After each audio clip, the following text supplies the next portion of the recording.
스가랴 9장의 제목이 평화의 왕이죠. 평화의 왕. 1절로부터 7절까지의 말씀은 바다 권세를 치시는 역사, 세상 권세를, 세상을 심판하는 역사죠. 우리 예수님께서 평화의 왕으로 다스리는 것이 새 시대입니다. 천년안식 시대, 천년왕국. 천년왕국이 오기 전에 바다의 권세, 세상의 권세를 치신다는 것이 1절로 7절 말씀이고, 세상을 칠 때 하나님께서 둘러 진을 쳐서 하나님의 백성들은 순종하는, 하나님의 택함을 받아 순종하는 백성들은 절대적으로 보호해서 적군을 막아주셔서 남은 자 되게 하신다는 말씀이죠. 그 다음 이제 9절로부터 마지막 절까지의 말씀은 예수님이 낙이 타고 예루살렘 입성하시고부터 심판을 하고 새 시대 이루어지기까지의 과정을 말씀하셨습니다. 참 중요해요. 이 9절로부터 마지막 절까지의 말씀을 통해서 우리가 예수님께서 나귀를 타고 예루살렘 입성하시고 그 후에 언약의 피로 구원을 주시는 화평의 복음이 온 세상에 전파될 것과, 그리고 난 후에 강한 이방을 판결하는 심판이 있고 여호와의 땅에 빛나는 새 시대가 온다, 이렇게 구분을 지어 말씀하셨어요. 마치 전도서 3장 1절에서 천하의 범사에 기한이 있고 모든 목적이 이룰 때가 있나니 하셨죠. 그리고 마태복음 24장에서 때를 따라 깨어 예비하여 때를 따라 양식을 나눠주는 자가 주인의 집을 맡아 다스리는 복을 받는다. 때를 따라 양식을 나눠주는 일, 전부 다 시기를 말씀하신 거예요.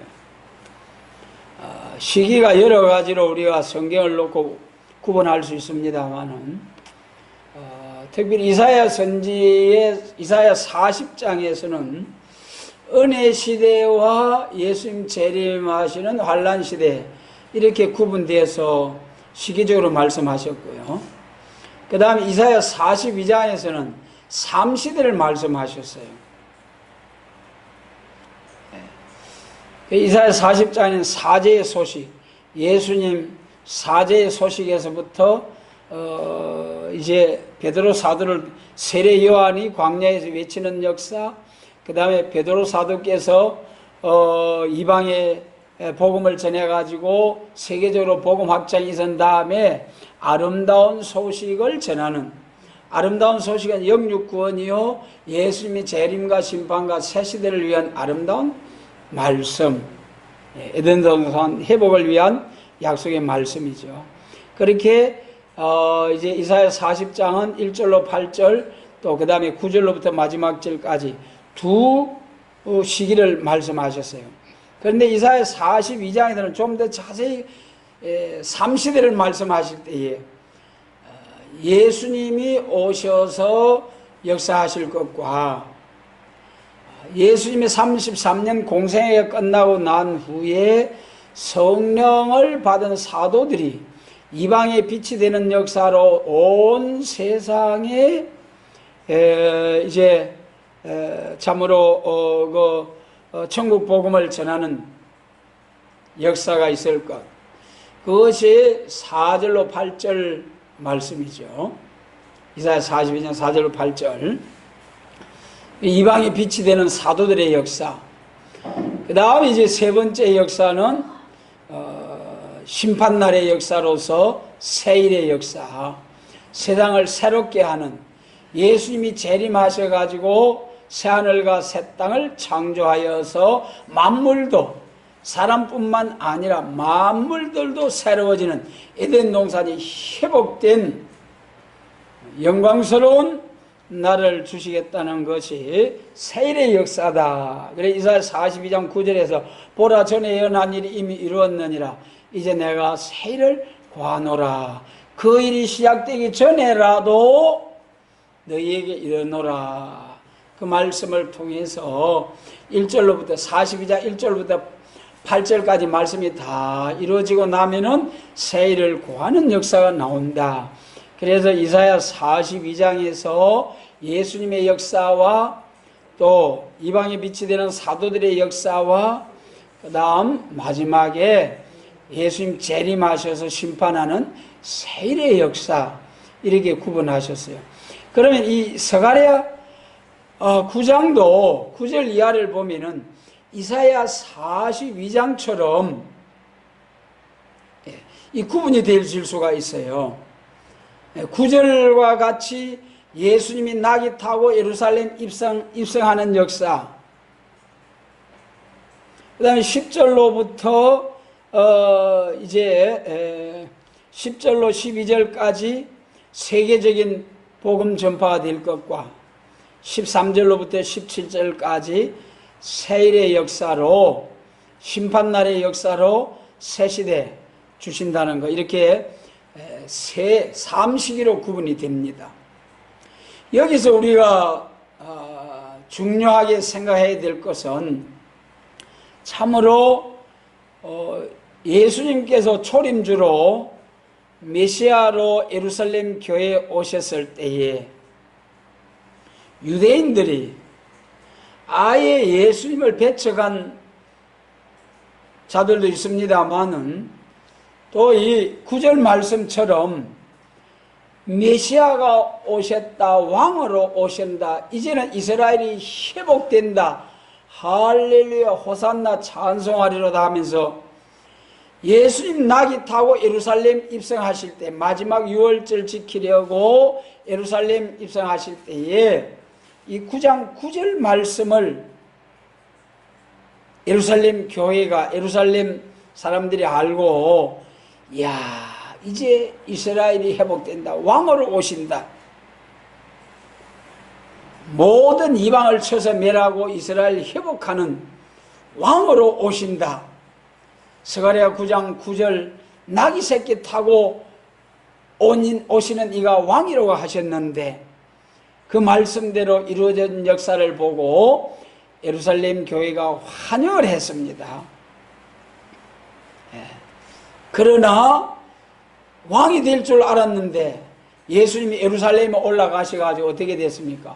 오히려 십자가에 땅 못 박혀 죽으시는 거예요. 제자들도 다 도망가고요. 이야, 진짜 왕인 줄 알았는데 사입이 이구만. 그러면서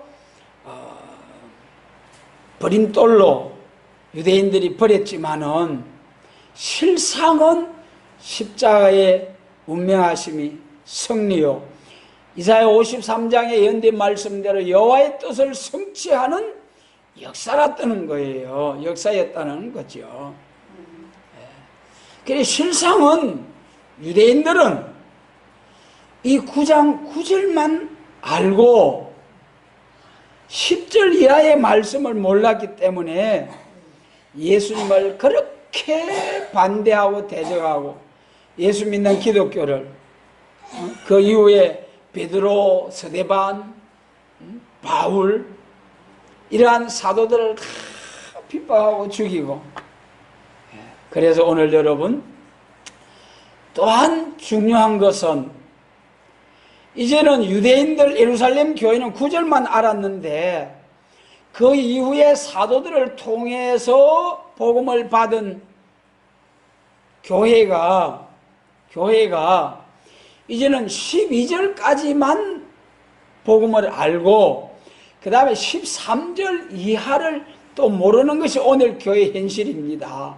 이 여러분 자세히 본문을 보시고 깨우침을 받아야 합니다. 여기에서 또 큰 문제가 생기는 거예요. 마치 율법적인 교회, 예루살렘 교회가 9절만 알고 그 이후의 역사를 몰라서 예수님을 십자가에 못 박고 그 이후에 사도들을, 기독교를 핍박한 것처럼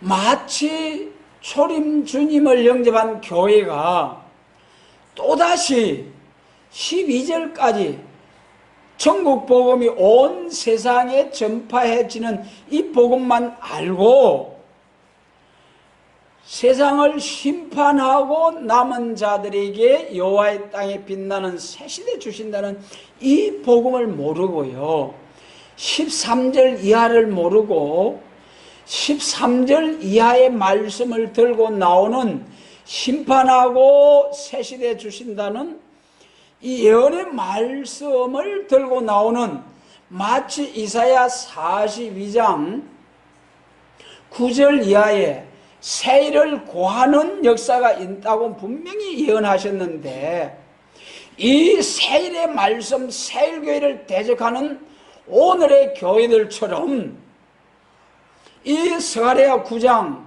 13절 이하에서도 똑같이 교회들이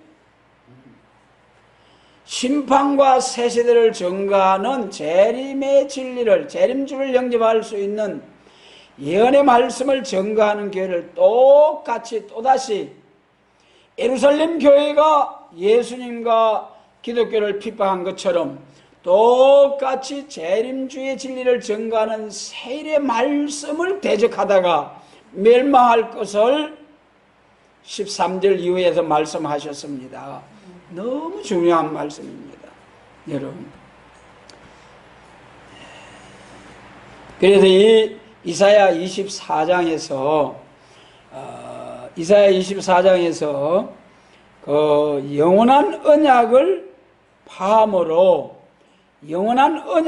파함으로 하나님께서 심판을 내리신다는 것이 이사야 24장 말씀이죠. 인간 종말의 행편을 말씀하실 때에 이사야 24장 5절 말씀을 제가 읽어드리겠습니다.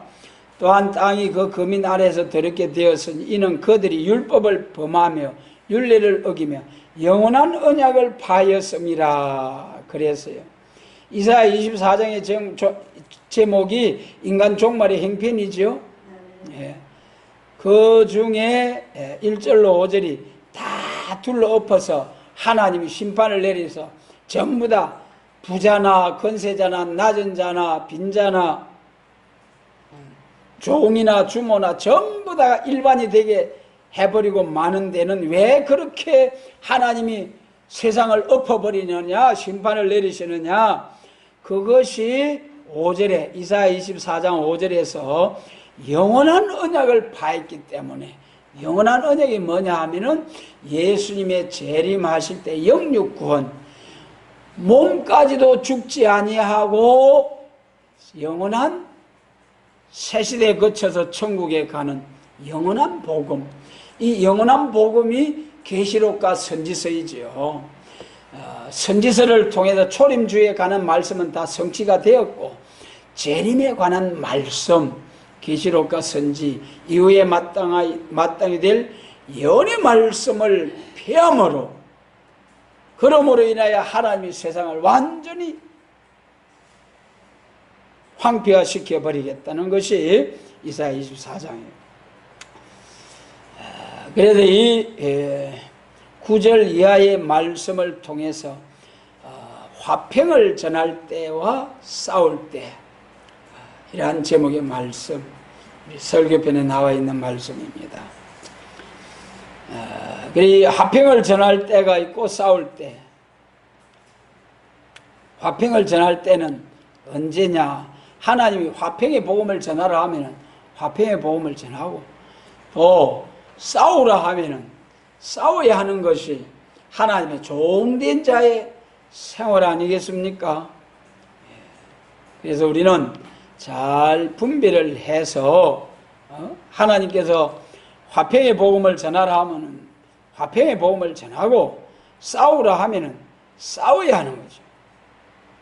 화평의 복음을 전할 때가 9절로 12절인데, 9절을 통하여, 9절은 평화의 왕은 겸손하셔서 나귀를 타신다 그랬어요. 사복음서 네 군데 다, 사복음에 다 예수님이 나귀 타고 올라가시는 말씀이 기록되어 있죠. 마지막 유월절을 지키려고 이제 예루살렘에 올라가실 때에 예수님께서 가서 나귀 새끼 매 있는 거 끌고 오너라. 무조건 가서 끌고 오너라. 아니 선생님 주인이 뭐라 하면 어쩌려고요. 가서 주가 쓰시겠다 하라. 그래가지고 제자들이 가서 그만 끌고 오잖아요. 그러니까 주인이 왜 나귀를 푸느뇨? 그래 하니까 주가 쓰시겠다 하라. 그냥 보내시는 거예요. 여러분 준비하시는 하나님. 창세기 22장에 우리 아브라함의 유명한 말씀, 하나님 아브라함한테 하신 말씀, 여호와께서 자기를 위해 친히 준비하시리라. 여러분 참 저는 너무 감격스러워요. 노아 방주 후에 방주 다 만들어 놓으니까 그 뭐 코끼리도 또 막 큰 사자도 또 호랑이도 이제 그 막 사나운 짐승들 노아 할아버지가 가서 막 목을 매 끌려다가 방주에 넣으려고 하면은 할 수 있습니까? 도저히 불가능하죠. 전부 다 하나님이 다 여기다 막 모가지가 기다만 기린도 흔들흔들 뒤뚱뒤뚱 코끼리도 절로 방주 안으로 들어온 거예요. 여러분 하나님이 정하신 때가 되면은 다 우리가 방주와 같은 하나님의 진리의 말씀으로 다 진리의 순금등대 촛대 재단을 이루어 놓으면은 하나님이 보낼 만한 자 다 보내주셔서 차고 넘치도록 열방과 열족이 하나님 모여와서 하나님께 영광을 돌리는, 그래가지고 내 집을 영화롭게 하리라, 내 종을 영화롭게 하리라, 나의 발둘 곳을 영화롭게 하리라. 그런 영광스러운 그날이 반드시 오게 될 줄 믿습니다. 그래서 이 예수님이 나귀를 타고 올라가니까, 그래 끌고 올라가니까 막 왕이 오신다고 막 할렐루야 자기 옷을 벗어 깔면서 이제는 해방. 그때 그 기다리는 그 예루살렘 교회가 기다린 나라가 무슨 나라입니까? 오늘 우리가 기다리고 사모하는 예수님 재림하셔서 에덴 동산을 회복하는 세상 나라가 우리 주와 그 그리스도의 나라가 되는 예수님 나라, 이 회복이에요. 오늘 여러분 좀 기다려집니까? 예루살렘 교회가 그때 예수님 나귀 타고 오실 때 이제는 바로 그 역사가 일어나는 줄 알고 얼마나 신났겠습니까? 그러나 실상은 10절 9절 이하 10절부터의 말씀을 모르고 9절만 알은 그것이 문제였죠. 그래서 평화의 왕으로 다스리시는 예수님은, 첫째 겸손하신 예수님을 말씀하신 것이 9절이지요. 겸손하여서 나귀를 타셨다. 오늘 여러분 예수님이 겸손하셨으니 예수님처럼 왕될 자들도, 왕노릇하게 될 자들도 예수님만큼 겸손하셔야 되지 않겠습니까? 제자들을 발을 씻기시고 참으로 이제 꺼져가는 등불도 끄지 아니하시고 상한 갈 때도 끄지 아니하신 예수님의 모습으로 우리가 살려고 애를 쓰시는 우리 모두가 되시길 바랍니다. 그래서 9절은 나귀 타고 입성하시는 겸손하신 예수님, 탄생하실 때부터 구유에 나신 예수님, 하나님 되시는, 하나님 아들 되시는 예수님, 뭐가 부족해도 구유에 나셨겠습니까? 전부 다 하나님으로서 겸손함을 나타내 주신 말씀이죠. 그 다음에 10절 말씀 같이 읽습니다. 10절 같이 읽습니다. 내가 이브라임의 병거와 예루살렘의 말을 끊겠고 전쟁은 활도 끊으리니 그가 이방 사람의 화평을 전할 것이요 그의 정권은 바다에서 바다까지 이르고 유브라데 강에서 땅 끝까지 이르리라. 이 10절은 화평의 복음을 전한다. 화평의 복음. 이 초림주로 오신 예수님을 통해서 하나님과 우리 사이가 화평케 되고, 그 다음에 사람과 사람 사이를 화평케 하시는 주님의 예수님의 십자가, 이 복음이야말로 화평의 복음입니다. 참으로 원수 같은 사람들 속에도 그 심령 속에 예수님의 복음이 들어가게 되면은 성령의 9가지 열매, 갈라디아 5장, 온유, 화평, 겸손, 온유, 절제, 얼마나 거룩하고 신령한 사람. 여러분 예수님을 영접하셨습니까? 성령을 받으셨습니까? 성령의 열매 맺는 우리의 삶이 되어서 빛과 소금의 예수 향기 날리는 우리가 되어야 합니다. 그래서 고린도후서 5장 18절을 우리가 찾아가 한번 읽겠습니다. 고린도후서 5장 18절 뭐냐 하면은 하나님께서 우리에게 화평케 하는 직책을 주셨다는 거예요. 화평케 하는 직책을 주셨다.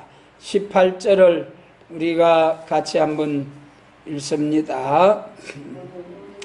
모든 것이 하나님께로 났나니 저가 그리스도로 말미암아 우리를 자기와 화목하게 하시고 또 우리에게 화목하게 하는 직책을 주셨으니. 여러분, 어떻게 하나님과 우리가 화목해 되었습니까? 십자가 외에는 하나님과 원수되었던 우리를 화목해 줄 방법이 없어요. 그만큼 예수님의 십자가 승리가 살리는 구원의 십자가, 승리의 십자가입니다. 그래서 하나님께서 이 십자가로 하나님과 우리 사이를 화목해 하시고 또 우리에게 화목해 하는 직책을 주셨으니 여러분 꼭 기억하시기 바랍니다. 고린도후서 5장 18절 우리로 하여금 화목해 하는 직책을 주셨다는 거예요. 여러분 오늘 우리는 어떻습니까? 우리가 가는 곳곳마다 분쟁이 잠잠해지고 화목이 되어지고 화평게 되어지고 평화가 임합니까? 아니면은 우리가 가는 곳곳마다 평안하고 잠잠했다가도 분란이 일어나고 전쟁이 일어나고 가정에서 뭐 전쟁이 일어나고 단체에서 전쟁이 가는 곳곳마다 분쟁을 깨트려 버리고 화평을 깨트려 버리는 그런 사람은 아닌지 참으로 살펴서 조심해서 화목해 하는 직책을 잘 감당할 수 있게 되시길 바랍니다. 그래서 이 이방 사람에게 화평의 복음을 전하는 역사가 있다. 이방의 복음을 전하게 된 과정이 사도행전에 쭉 나타나죠. 베드로가 역사를 받고 스데반 집사가 돌에 맞아 순교함으로 사도행전 8장인데 교회가 확 흩어져 가지고 또 복음을 전하고 그 다음 사도행전 10장에서 이방 고넬료 이 집에 가서 복음을 전하고 그 다음에 사도 바울이 유럽으로 건너가서 세계적인 복음운동 너무나 귀한 화평의 복음을 전하게 될 것을 말씀하시고요. 그 다음에 11절로 12절 같이 읽습니다. 본문 스가랴 9장 11절로 12절 같이 읽습니다. 또 너로 말할진대 내 언약의 피를 인하여 내가 너의 갇힌 자들을 물없는 구덩이에서 놓았나니 소망을 품은 갇혔던 자들아 너희는 보장으로 돌아올지니라. 내가 오늘날도 이르노라. 내가 배나 내게 갚을 것이니라. 그 다음에 이제 언약의 피로 구원하는 역사가 있다. 언약의 피로 구원하는 역사가 있고 심판의 역사가 온다는 거예요. 반드시. 유다인들이 이걸 몰랐다니까는요. 언약의 피로, 우리가 언약의 피에 대해서 잘 말씀하셨죠.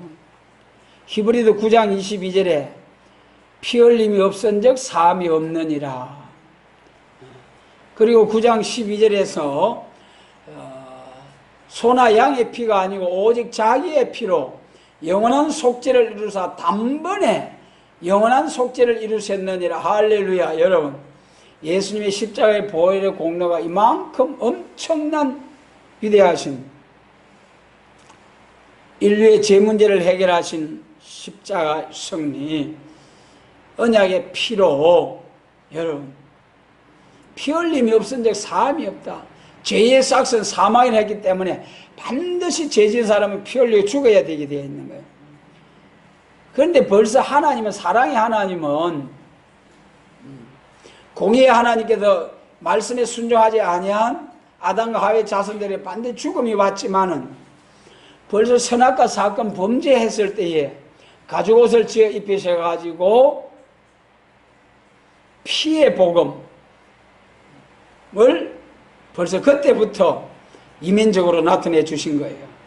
이 4장에서 가인과 아벨이 제사 드릴 때 피의 제사 받으신 예수님, 아브라함의 그 짐승의 피의 제사 쭉. 그래서 계시록 7장 14절에서는 어린 양의 피의 옷을 씻어 희게 하였느니라. 거기 우리 설교편에 보면은 양의 피로 받는 구원 해가지고요. 양의 피. 첫 번째, 오실 메시아를 믿고 드리던 피의 제사. 구약시대 모든 피의, 짐승 잡아 제사 드린 피죠. 그 다음에 어린 양 예수님의 피로 받는 영혼 구원. 요한복음 1장 29절에서 보라 세상 죄를 지고 가는 하나님의 어린 양이로다. 예수님의 십자가의 보혈로 받는 영혼 구원. 그 다음에 예수님 재림하실 때 어린 양의 피로 받는 몸의 구원, 영육 구원. 그만큼 언약의 피. 그래서 이 언약의 피로 구원받는 역사가 있다. 영혼 구원받는 역사가 있다. 이것이 오늘날까지 예수님 십자가로부터 세계적인 땅끝까지 복음이 전파될 때까지의 역사입니다. 언약의 피로 화평의 복음이 전해지고 나면은 그 다음에 13절부터가 말세복음 재림주를 영접하기 위한 역사입니다. 과거의 예루살렘 교회가 9절만 알고 10절로부터 12절까지의 말씀을 몰라가지고 그렇게 초림주로 오신 예수님, 예언의 말씀, 약속의 말씀대로 오셨지만은 예수님을 버렸잖아요. 빌라도가 살려주려고 했지만은 유대인들이 사도 베드로가 사도행전 2장에서 책만 빌라도의 손을 빌어 살려주려고 했지만은 너희가 십자가에 못 박게 하지 않았느냐. 그러니까 그때 하나님의 은혜가 임하니까 그들은 뭐라고 했습니까? 아이쿠 형제들 어찌할꼬 우리가 큰 죄를 범하였구나. 그래 회개운동이 일어나서 3천명이 회개하고 돌아왔는데 그 다음에 쭉 6장 7장 서대반 때는 와가지고 어땠습니까? 똑같이 서대반이 복음을 서대반의 그 집사님의 설교가 얼마나 역사적으로 해 내려왔는데 이 은혜로운 설교를 듣고 복을 받지 못할 사람들은 발악을 하면서 그래가지고 결국은 돌을 들어서 참된 말씀의 길을 막고 돌로 쳐서 순교하게 했죠. 왜 그러느냐? 예루살렘 교회가 9절로 12절 말씀을 몰랐다. 여러분, 그래서 9절로 12절 말씀이 이제 성취가 되었습니다. 그 다음에 이제 13절 이하 재림하실 주님을 영접하실 싸워야 할 때 9절로부터 이제 12절까지는 화평의 복음을 전할 때고 화평의 복음을 전할 때고 이제는 싸워야 할 때 우리 하나님이 싸우라 하면 싸워야 되고 예수님이 심판주로 오시면 우리도 심판의 복음을 전해야 되고 이것이 충성스러운 종이에요. 주인이 시키는 대로 해야지. 세상에 이제는 심판의 복음을 전할 때가 왔는데 자꾸 예수 청된 천당 중생 천국 화평의 복음만 전하니까 하나님 그 기도 안 들으시겠다는 거예요. 이사야 선지자를 통해서 너희가 곰과 같이 부르짖고 비둘기같이 슬피 울어도 내가 그거 안 듣겠다. 그 이사야 59장입니까? 예. 곰과 같이 비둘기같이 슬피 울어도 안 듣겠다. 하나님이 들으시는 기도. 그래서 이 계시록 8장에 다른 천사의 기도는 합해져 가지고 응답이 임하잖아요. 여러분, 상달되는 기도, 새 노래와 아름다운 소식의 복된 말씀으로 예배 드릴 때 하나님이 기쁘게 받으시는 때를 따른 양식, 13절로 14절 같이 읽습니다. 내가 유다로 당긴 활을 삼고 에브라임으로 먹인 살을 삼았으니 시온아, 내가 내 자식을 격동시켜 헬라 자식을 치게 하며 너로 용사의 칼 같게 하리라. 여호와께서 그 위에 나타나서 그 살을 번개같이 쏘아내실 것이며 여호와께서 나팔을 불리시며 남방 해리바람을 타고 행하실 것이라. 이제는 진노 심판하시는 날이다. 참 중요해요. 여호와께서는 살을 번개같이 쏘아내실 것이며 나팔을 불리시면 남방 해리바람을 타고 행할 것이라. 우리 육적 이스라엘 당시에 남북으로 나누면은 남방 애굽이 있고 북방에는 누가 있었습니까? 아수르와 바벨론이 있었어요. 남방 애굽과 북방 아수르와 바벨론. 오늘날도 남방 애굽은 자본주의 국가요, 북방 아수르와 바벨론은 무슬림 짐승 정권과 협상주의자들, 청왕생만, 바벨론의 협상주의자들, 북방이에요. 그래서 이제 심판하실 때는 여호와 하나님께서 나팔을 불리시면 남방 해리바람을 타고 행하실 것이라. 요엘서에 호각을 불고 나팔을 불어 경고하라. 승리의 기호 들고 나가면서 호각을 불어 나팔 불어 승리한 자가 누굽니까? 기드온의 300용사들이죠. 나팔을 불 때 자기들끼리 잠이라고 말했습니다. 그래서 이 13절로 14절은 반드시 심판한다는 거예요. 심판하는 데 있어서는 이제 유다로 당긴 활을 삼고 에브라임은 먹인 살을 삼았다. 유다와 에브라임, 구약시대에 남유다와 북에브라임이죠. 북에브라임은 벌써 분열될 때부터 사마리아가 되어가지고 우상을 세워가지고 단과 베델의 금송아지 세워가지고 예루살렘에 올라가지 말아라. 막아놓고 오늘 여러분 세일교회 가지 말아라. 말세복음 계시록 건들면 거기서 이단 나왔다, 이단 나온다, 이단 된다. 계시록 함부로 건들지 말아라. 전부 다 영원한 언약을 파는 것이고, 북쪽 여로보암 왕이 베델에다가 금송아지 만들어 놓고 남유다 예루살렘에 제사하러 가지 못하도록 하는 것이 오늘날 교회들의 모습입니다.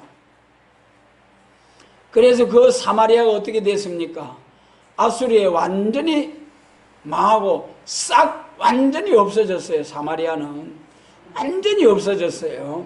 남유다도 바벨론 협상주의 세력에 의해서 70년 동안 포로되었지만은 그 유다를 통해서 해방받고 돌아와가지고 쭉 이어 내려오다가 예루살렘 교회 스룹바벨 성전을 통해서 예수님이 나시고 예수님을 통해서 세계적인 교회 확장이 된 역사, 유다는 살아남았습니다. 유다를 통해서 하나님의 역사를 이어가고 있습니다. 그리고 에브라임은 희생이에요, 희생. 에브라임이 큰 집이죠, 열집이죠, 열집하죠. 오늘날도 이 짐승 정권 아래 심판받게 될 교회가 큰 집이에요, 큰 집. 큰 집. 유다는 활은 어떻습니까?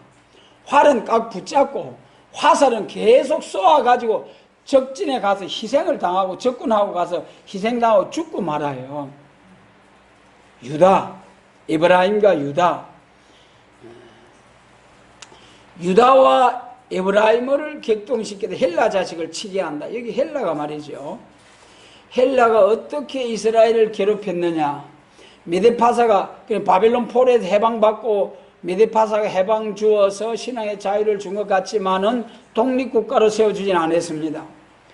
그래서 메데파사가 지나고 그 다음에 헬라 알렉산더 왕이 이제 집권한 후에 이제 제국을 이루었을 때 알렉산더가 33세에 죽임을 당하죠. 33세에 죽임을 당하고, 그래서 이제 그 후에 헬라 사분국 다니엘 7장 8장에서 사분국 시대가 오고 그 중에 안티오코스 왕조 시대에 예루살렘 성전의 우상, 자기들의 신상을 세우고 돼지의 피를 뿌리고 돼지를 잡아서 제물로 삼아 제사를 드리게 하는 이런 예루살렘 성전을, 거룩한 성전을 능욕하는 일이 있었어요. 주전 170년경에. 그때 마캅이라는 이제 사람이 일어나가지고 오히려 확 예루살렘 성전을 청격케 하는 역사가 있었죠. 잠깐 동안 그렇게 이제 예루살렘 성전을 다시 회복하는 역사가 마카비를 통해서 있은 것입니다. 그리고 헬라가 하나님의 성전을 그렇게 완전히 미운물건을 세우고 하나님의 교회를 완전히 해방을 하고 짓밟아 버린 거예요. 기독교 종말에 미운물건을 세운다는 거. 물론 다니엘서 9장에 일의 절반의 미운물건을 세운다. 그때는 말할 수 없이 막 세계적으로 완전히 하나님의 거룩한 성전이 바벨로화되고 심판을 받을 수밖에 없고요. 그런 환난 날이 오기 전에도 거룩한 성전의 미운 물건을 세우는 역사가 있어요, 여러분. 하나님의 시대적인 역사, 때를 따른 역사는 예수님 재림하실 때에 심판하고 남은 자들에게 평화왕국, 새 시대 주신다는 게 하나님의 말씀이에요. 그런데 오늘날 인위적인 세계 평화를 위하여 육신적으로 조금 더 살아보기 위해서 핵전쟁을 막고 그러기 위해서 평화의 사신들이 부지런히 왕래하면서 세계 평화를 위해서 협상하는 거예요. 그것이 교회까지 들어와가지고 교회에서도 우리 공산당도 하나님의 사랑이란 이름으로 이제 안고 용납해야 된다. 용공주의자들. 이런 교회는 벌써 미운 물건이 선 거나 다름없어요, 여러분. 그래서 계시록 8장에서 하늘에 떨어진 별이 강과 물샘에 떨어져서 쑥물을 토하니 먹고 다 죽더라. 여러분, 분명히 지금은 이사야 2장이나 미가서 4장에서 강한 이방을 판결하고 다시는 전쟁을 연습지 아니하는, 창을 쳐서 낫을 만들고 칼을 쳐서 보습을 만드는 참된 평화가 온다는 거예요. 반드시 강한 이방을 판결하고, 이사야 7장에서도 7장 14절에서 아기 예수로 난 그 예수님이, 그 다음에 15절에서 그가 악을 버리고 선을 택할 때에 그 이후에 뻗어와 꿀을 먹는 새 시대가 온다. 반드시 강한 이방을 판결하고 심판하고 심판주로 오셔서 세상을 심판하고 남은 자들에게 평화왕국이 온다는 것이 영원한 복음이요 전능하신 하나님의 말씀, 때를 따른 양식입니다. 그런데 오늘 교회가 화평의 복음만 계속 전하면서, 화평의 복음만 전하면서, 사랑과 용서만 전하면서 이 심판의 복음, 13절 이하의 심판의 복음을 전하지 않고 믿지도 않고 오히려 전하는 자를 대적하고, 이사야 66장 5절 같이 말씀에 떠는 자들을 쫓아내는 역사. 새를 믿는다고 하면 쫓아내고 새일교회는 정죄하고, 이런 자들에게 어떻게 한다고 했습니까? 쫓아내는 교회에 이사야 66장 6절에서 성전에서 곡소리가 난다. 해산하는 여인과 같은 곡소리가 난다는 거예요. 여러분, 해산하는 여인도 아들 낳는 기쁨이 있는 해산 고통이 있고, 거기에서 이사야 66장 6절 이하에서 제단에서부터 헌하는 소리가 난다는, 죽는다고 곡소리 나는, 곡소리 죽는다고. 말씀에 떠는 자들을 쫓아낸 교회가 재림과 심판과 새 시대의 세일의 말씀을 선포하는 교회를 정죄하는 교회들이 받을 화를 말씀하신 거예요. 그래서 여기 유다로 당긴 활을 삼고 이브라임 먹인 살을 삼았다. 유다는 끝까지 하나님이 붙들고 쓰시고 이브라임은 가서 같이 죽어버리는 거예요. 오늘날 여러분, 오늘날 큰 집과 같은 많은 교회가 세계적인 복음 확장을 위해서는 큰일 했어요. 9절로부터 12절까지의 사명을 위해서는 사명을 잘 감당해 내려왔습니다. 교회가. 그러나 재림하실 때에 그 사명으로 발전하지 못하고 끝까지 초림주의 중생천국 예수천당만 고집한다면은 마치 호산나 찬송하리로다 낙이 타고 오시는 예수님을 환영하다가 다 오히려 예수님 저주하고 반대했던 예루살렘 교회처럼 오늘날도 할렐루야 할렐루야 하면서 예수님의 재림을 기다리고 사모하지만은 13절 이하의 17절까지의 말씀을 알지 못하면 마치 예루살렘 교회처럼 할렐루야 할렐루야 왕으로 오신 이어 하다가 돌아서서 완전히 저주하며 멸망으로 들어가면 만다는 거예요. 예수님을 영접하지 못한다는 거예요. 여러분. 두려운 말씀입니다. 그래서 여러분 헬라의 그 알렉산더 왕이 죽고 제단을 능욕한 것처럼 기독교 종말에도 강단에서 생수 같은 진리의 말씀으로 영육 구원의 말씀으로 계시록과 선지 예언의 말씀으로 때를 따른 양식을 나눠야 할 교회가 오히려 이 말씀을 정죄하고 복음서와 편지서만 증거하고 있으니 때를 모르는 소경이요 기머거리다. 그걸 말씀하신 거예요.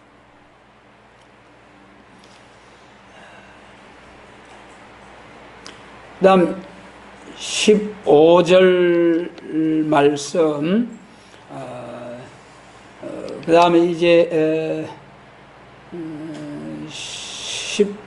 14절로 15절 14절까지 읽었죠. 남방 해리 바람을 타고 행하실 것이라.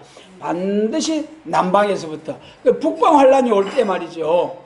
북방 환란이 올 때에 북방 환란이 이사야 7장에 어떻게 온다고 했습니까? 북방 아수로 와가지고 머리털 발털 수행까지 다 깎아간다고. 이사야 8장에는 뭐라고 했습니까? 아수르 세력이 목에까지 미친다고 해서 아수르 세력이. 구약 아수르 세력이 기독교 종말의 북방 짐승 정권이죠. 그런 북방 환란이 올 때에 어떻게 한다고 했습니까? 이사야 37장에 왕과 백성이 왕과 선지자가 합심해서 기도함으로 하룻밤에 확 시체를 만들 것이요. 요엘서 2장에서는 이제 동해 바다 서해 바다로 확 썰어서 악취가 나게 해버릴 것이요. 미가서 5장에서는 7 목자와 8 군왕을 일으켜서 북방을 쳐서 멸할 것이요. 스가랴 6장에서는 북방으로 나간 흰말 탄 자들이 하나님의 마음을 시원케 하리라. 할렐루야. 여러분, 반드시 북방 세력은 백마탄 군대가 최후의 승리로서 하나님께 영광을 돌리고 세상 나라가 우리 주와 그 그리스도의 나라가 되는 새 시대를 이루는 승리의 용사들이 됩니다. 15절로 17절 같이 읽습니다. 만군의 여호와께서 그들을 호위하시리니 그들이 원수를 삼킴에 물맷돌을 밟을 것이며 그들이 피를 마시고 즐거이 부르기를 술 취한 것 같이 할 것인즉 피가 가득한 동이와도 같고 피 묻은 제단 모퉁이와도 같을 것이라. 이날에 그들의 하나님 여호와께서 그들을 자기 백성의 양떼같이 구원하시리니 그들이 멜류안의 보석같이 여호와의 땅에서 빛나리로다. 여호와의 그의 형통함과 그의 아름다움이 어찌 그리 큰지 소년은 처녀는 새 포도주로 그러하리로다. 아멘. 이제 심판날의 역사, 싸울 때는 싸워야 한다는 것이죠. 싸워야 할 때는 하나님이 진노하는 심판날이고 원수를 진멸하는 멸망의 비로 소재하는 날이에요. 천년왕국 새시대 오는데 거기 마귀가 있어도 안 되고 악당들이 있어도 안 되잖아요. 그러니까 원수를 진멸하고, 누구를 통해서 진멸합니까? 미가서 5장에 이슬 담비 같은 은혜를 계속 받는 자에게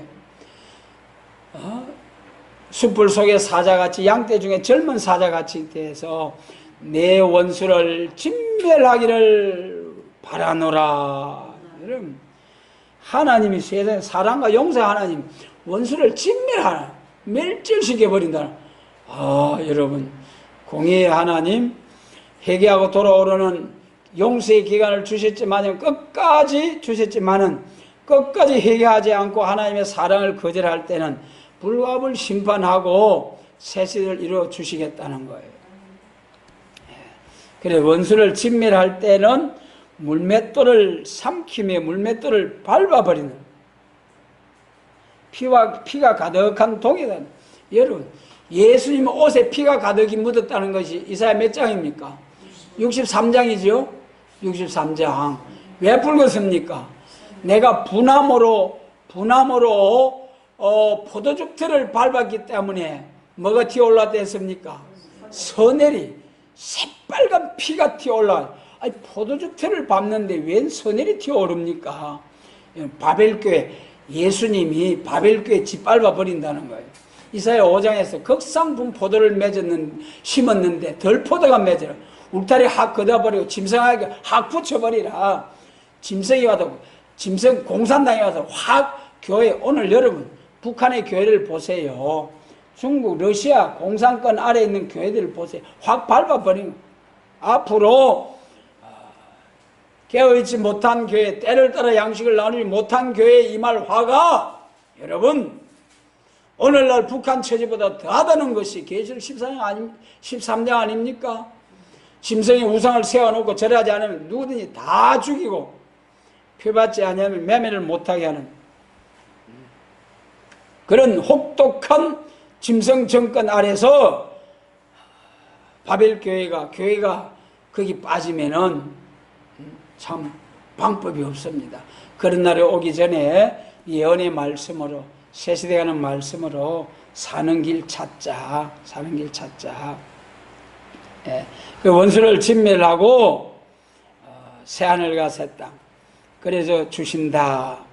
이것이 15절로 17절 물맷돌을 밟는다. 다윗의 물맷돌이죠. 여러분, 오늘 물맷돌이 각 무기, 최신 무기들, 얼마나 최신 무기들이 많은지요. 우리 상상 밖에 엄청난 무기, 기가 막힌 무기들이 많아요. 보면은 인터넷 유튜브 같은 동영상들을 보면은. 그런데 그것이 백마군대 완전 역사 받고 나오는 종들에 그것이 아무것도 아니에요. 완전 역사, 7명의 완전 역사 받고 나온 종들은 환히 알고 그런 아주 상상할 수 없는 무기들을 작은 밟아버리고 고철처럼 만들어버리고, 여러분 승리할 줄 믿습니다. 왜 그러냐 하면은, 또 말씀드립니다만, 엘리사와 아람 나라의 전쟁, 아람 왕이 뭐라고 했습니까? 세상에 우린 중에 간첩이 있나? 아닙니다. 엘리사 선지자가 왕이 눕고 일어나고 하는 거 다 압니다. 잡아오느라. 그래 싹 소경을 만들어 버렸잖아요. 예. 그리고 또 한 가지, 아합 왕과 남유다 여호사밧 왕이 전쟁에 나가잖아요. 아합 왕은 변장하고 여호사밧 왕 왕복 그대로 입고 나간 거예요. 아람 군대 장관이 왕만 잡아라.